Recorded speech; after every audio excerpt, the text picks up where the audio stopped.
All right, we are now in section 3.4, and with 3.4, we are given an idea of what the graphs of sine and cosine look like. So when we go into this weird, strange problem that might look like something from 3.3 or 3.2, we now know what cosine looks like. So we are given this angle theta in standard positions shown in the figure. The function g is given by just regular cosine a.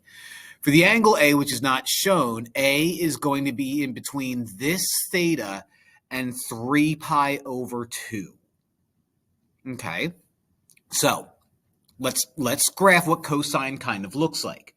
All right, by the way, we only care about up until 3 pi over 2, but let's just graph the first period of cosine, which looks like this. Cosine starts up at 1, okay?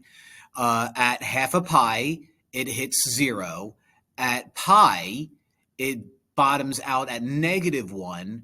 At 3/2 pi, it hits 0 again and then comes back up and repeats at 2 pi. So let me attempt to draw this out. This never goes well. This never goes well at all. I'm singing you a song. Not bad. All right. So that's what cosine looks like for its first period, and then it repeats. I care about 3 pi over 2, which is this guy right there. All right, so what we know is alpha is going to be larger than theta. It looks to me that theta is somewhere larger than pi over 2. All right, so somewhere. So theta is going to be somewhere in this range, okay, give or take. Okay, so that's theta. Whatever alpha is, alpha's got to be bigger than that, okay? So any of this area right here. Alpha or A, I think I keep calling it A. It might be alpha, I don't know. I'm just thinking of manliness right now, so I keep saying alpha.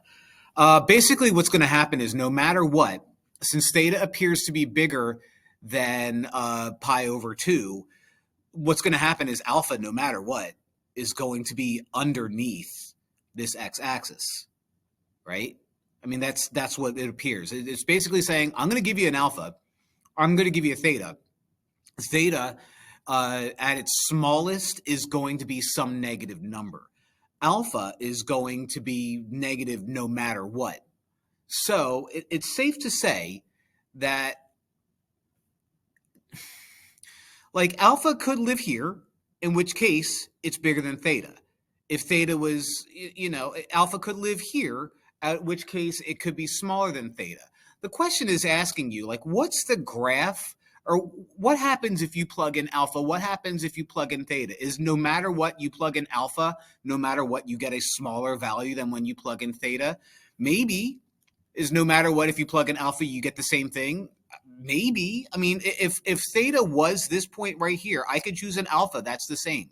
If theta was this point here, I could choose an alpha that's larger. And if theta was a point here, I could choose an alpha that's smaller. So this is just a really strange problem where I'm using a very unique situation, again, stolen from the internet, where I need to focus on what the graph of cosine looks like and what that could mean for some random alpha and random theta. So I don't know. I don't like it. This is a stupid problem. But, like and subscribe anyway because you love me and I love you.